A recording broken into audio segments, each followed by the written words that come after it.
about 10:30 in the morning, Saturday morning, and I'm sitting here parked in Pasadena with Jim Dunbeck, and this is Pete Sloan, and we're parked across on Raymond Avenue in Pasadena, across from St. Andrew's Church, which the reason we're here is because this is where where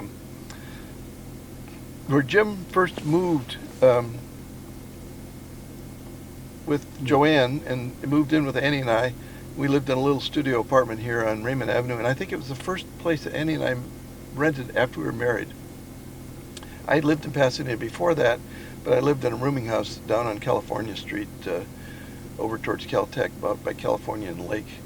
But anyway, this was the first place where Jim and I actually hooked up in Pasadena, and lived there with our spouses or future spouses. But what we're looking at now is the 210 Freeway, which is about half a block ahead of us, which goes right through the place where this apartment was. This is Jim now, and Pete and I just made a little trip up Raymond Avenue looking for a courtyard apartment that Joanne and I moved into right after we were married, and lived in for a while, and we were trying to locate the place, but we were unsuccessful in finding it. What year was that? That would have been 1961. Okay. And we saw places that were similar, but they didn't look, in my mind, as if they were the places.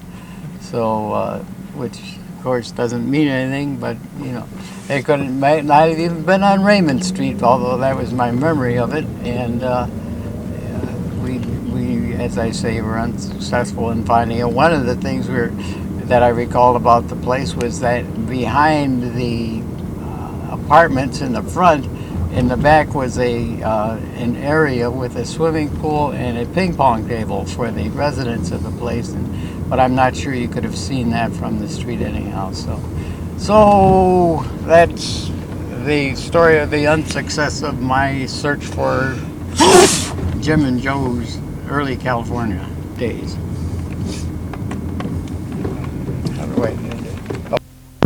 Okay, Jim again. We just come down Fremont Avenue and turn right onto Gravalia, and right there at that corner where there is now a two-story building, it was where the little cottage was that we and Joanne and I moved into. Well, actually, we were living there when the time Jamie was born, and that particular place is gone, but the street is still here. The railroad tracks that used to run down the middle of the street have since been covered over, but the rest of the neighborhood, except for that one little corner, seems to remain essentially the same as it was back in those days. Yes, and even to the jungle-like setting of the house that sits here on the corner. And so that's our part of the South Pasadena story. As we passed down Gravalia, going in the opposite direction, I pointed out a house to Peter that was a couple of doors down from us at the time. 1125. 1125, exactly, where apparently an old reclusive man lived, and he, while we were still living there, he passed away. And our immediate next door neighbor, who was also his neighbor, said that we should go down there and take a look. And since at the time we didn't have a stove, Joanne was cooking out of an electric skillet, I think, we went down there and took from his house an old gas fired, but nevertheless circa 1910, it seemed like, stove from his place, and a cast iron stove, and brought it down to our little cottage and put it in there. And so from then on, and Peter was in some way help, either in carrying it or helping me install it. And from that point on, we had a stove on which to cook. Okay, we're now at 1418 Oak Street in South Pasadena. we had to search around a little bit to find Oak Street. Finally got out the map and figured out where it was. But in the meantime, we've had a chance to stop and have a cup of coffee and some ice cream, and we're all fired up and ready to go again. So we're going to look here. 1418. This was a fourplex that's about a block off of Fremont Avenue between Fremont and Fair Oaks. And we lived here after we lived up on Raymond. And we think this is where Jim started his family. We're not positive about that, but we think so. And Jim and Joanne lived in that little kind of walk-in closet, just big enough for a double bed mattress. And Annie and I slept on the floor in the living room. And we had several guests come and stay with us, Jim and Joanne, and then later Jim McKillop, and another friend, I can't remember his name now, Dan somebody or other, a guy who was into water towers. Anyway, can't remember how long we lived in this place, but I would say certainly more than a year. It was before we moved over to Diamond, because that's where Sean was born. It was over when we lived on Diamond. To tell you the truth, I can't remember whether we lived here first or on Diamond first, but it was back in the 60s, probably 61, 62, 63, right in there. We lived down here in South Pass. I used to ride down Fremont Avenue going down to LA State, and then ride back up this way to come home at night. All I remember about that ride was that it was downhill all the way there and uphill all the way home, so it was kind of a long haul. And from here we moved over to Diamond, I think, and then from there we moved over to Arden Road in Pasadena, actually down in San Marino, which now that house is gone. It was subdivided. It was a great big estate, and it was subdivided to 4 or 5 big lots in San Marino. And from there we moved up to Wilson Street, lived a couple of places on Wilson Street before we bought our house up on Lake Street. Anyway, that's my memories of being here. We had a low table in the dining room where we sat around on the floor like Japanese and ate, and we didn't have much furniture in those days. I think we had 2 army cots where our couches and the mattresses that were on them we put on the floor at night and slept on them. And I think we had a kitchen table. Yeah, we had a kitchen table and a couple of chairs in there. And anyway, there were 4 units in this place. It's kind of a big house. Now it's painted yellow, and 2 on the bottom and 2 on the top. Anyway, that's my memories of it, just a little bit of my memories of it. I guess I could come up with more if I thought about it. I just wanted to add that Peter was talking about this being the place where Jamie was conceived. Probably the timing would be right about that, but after he was born, we had moved by that time to the place on Gravalia down here in South Pasadena, and at the time he was born, we along with Peter and Ann, Sean, Jamie was baptized at the church just around the corner from his house down here at Holy Family Catholic Church. And so I just thought I would throw that in as a bit of the background. We just drove a few blocks over onto Diamond Street in South Pasadena, and where we lived, I don't know what the number was, like 519 Diamond, I just can't remember the exact address, but is across the street from South Pasadena High School. Well, the high school has now expanded and has grown across the street, and there's a big high school building right where our house used to be. And so all I have left of that place are my memories, that's where we lived when Sean was born. So I can remember waiting for him to come and having the blowout in my old car, and then getting that fixed, and then later that day zooming up to St. Luke's Hospital, where he was born on the 20th of January 1959. No, 1961. Sorry, I was off by a couple of years. He was born in 61. And we lived up in a second floor apartment I don't think we lived there terribly long, less than a year, I suspect. But that's where I bought my first car in California, which was an old Plymouth business coupe. And I just remember it because I rolled out of one of these steep driveways like the one across the street here. And the brakes went right straight to the floor as I was rolling backwards down the driveway, and I shot out into Diamond Street. Fortunately, it was a quiet street, and there were no cars parked behind me because I was able to run it into the curb and eventually got it dragging the wheels along the curb. I got it stopped. But Sean was a little tyke then, and from there we moved over to the place on Arden Road, which was where Andrea was conceived, and she was actually born later after we'd already moved up onto Wilson. She was born, I believe, in '63.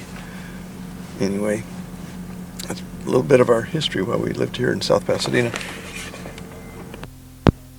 We're now stopping on the corner of California and El Molino. The very first place I lived after staying for a couple weeks with Jim O'Neill when I got to Pasadena in June 1958 was on California Street here in a rooming house.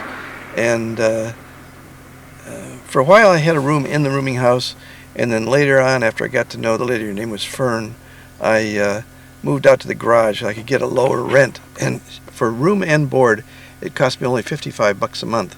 And during that period of time, I worked at Cornet Stores. I'd ride my bike down to Arroyo Parkway and go to work, and then saved up my money and eventually quit my job, and I took a few months off. And this is when Annie was still in Detroit, probably finishing up her degree at U of D. And she moved in. She came out to California, met her at the Pasadena Railroad Station, and she moved into the rooming house right next door to mine, which was a all-women's rooming house. I lived in all-men's. So I lived out in this garage apartment upstairs above the garage, $55 a month. And when I lived there was when I first bought a car. I'm trying to remember. I had an old Chevy for a while. That's interesting because I'd forgotten about that car. Anyway, I had a Chevy for a while, but only for a few months, and ended up selling it before we went back to Detroit to get married. Who knows? I may have used the money from that car to pay for our airfare back to Detroit. But that was when Annie and I were engaged, and we went down to Lake Avenue and bought her engagement ring, which, as I recall, was just a pearl. We didn't have enough money for a diamond.